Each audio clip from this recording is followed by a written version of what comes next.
So, hello guys, good afternoon. Yan, welcome to our house. Ayan, eto yung family house namin guys. Which is, dyan kami lumaki ng bata kami. And then, ayan, ito, daanan to papunta kila tito ko.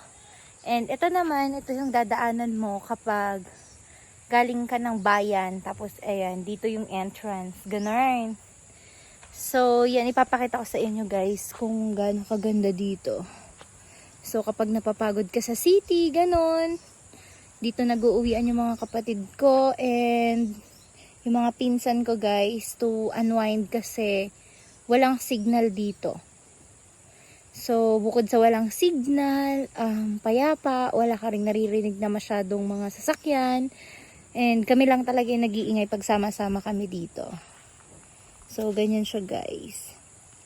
And gusto ko lang din siya i-vlog since nung time na namatay yung father ko, wala ako na ipapakitang memories sa kay Jimiel and then kay Gemma. So, wala akong maipakitang proof na, ganito kaganda dito sa bahay namin, ganito siya ka-peaceful, ganyan. So, ngayon, iba-vlog ko siya guys para at least pag nagka-baby na ako or nagkaanak ako soon, may papakita ako sa kanya na, ito yung bahay namin before.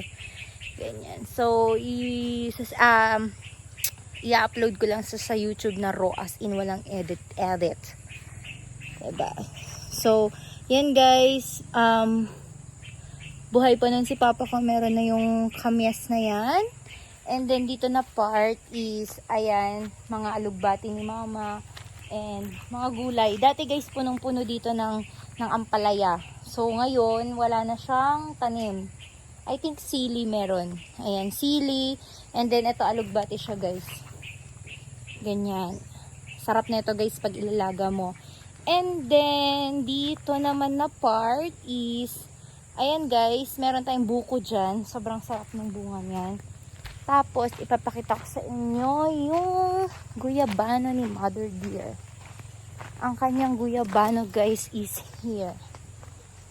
Ayan, yan yung guyabano niya. Ilan yung bunga niyan? Bale, sa taas.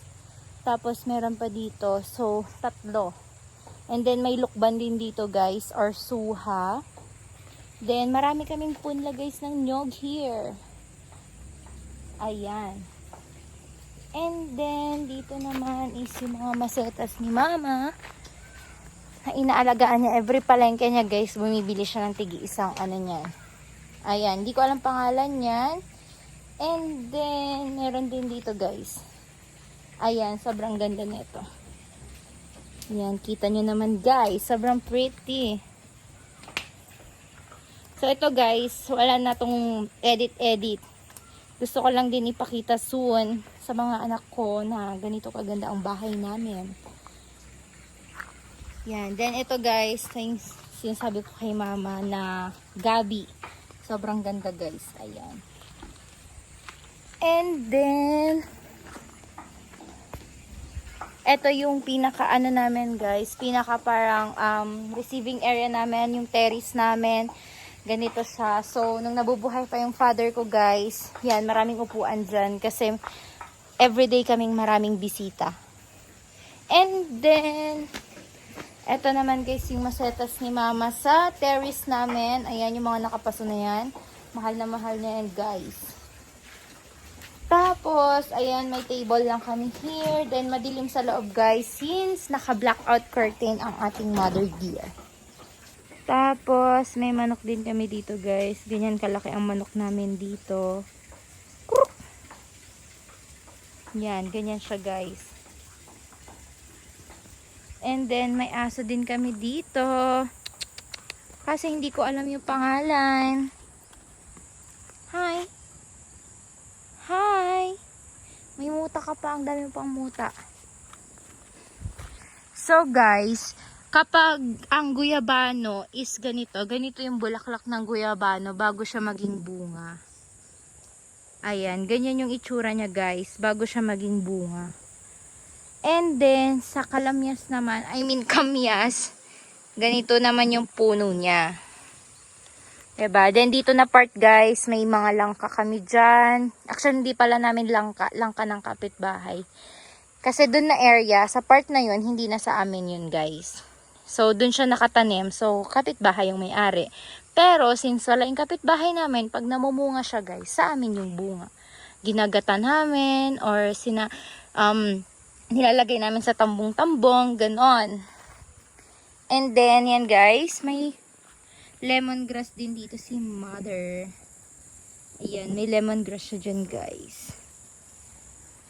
Tapos, ayan. Ay, guys, may another mukha ng manok dito. Sobrang ganda niya. Naghihintay siya ng papaya. Kambal pala sila, guys, kambal. Ayan. So, dito naman, guys, nakatira si Upin tsaka si Ipin, yung kambing ni Mama. Ayan, nandyan siya, guys. Yan sila. And then, dito rin yung mga gabi. Mga gabi na park. And yan guys, dyan kami nagluluto. Yan. So, doon naman guys ang bahay ng lolo at lola ko.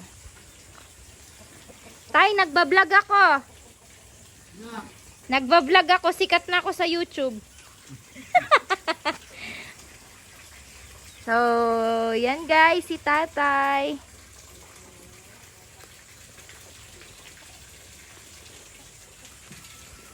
Ipakita ka tay. Ayan, may tanim na buwa ang aking nanay doon. And then gabi. Tapos ito guys, ganyan kami magluto. Yan yung tinatawag guys na dalikan. Ayan. Kahit 3 kahoy lang yan guys, makakaluto na yan ng ilang putahe. Tapos, ito ang aking mother. Naghihiwa siya ng pork yobab. And then, here is, ayan guys, yung literal na dalikan. Tapos, may mga kahoy yan sa taas. Ganyan din kagulo guys ang kusina kapag maraming bisita. And then, yung tubig namin dito guys, ganyan siya, running water siya. Syempre, walang bayad yan. Pero, mahirap ang magsukon ng tubig sa taas.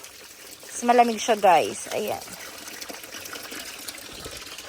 And then, yan yung mga tanim ni mama. Yan.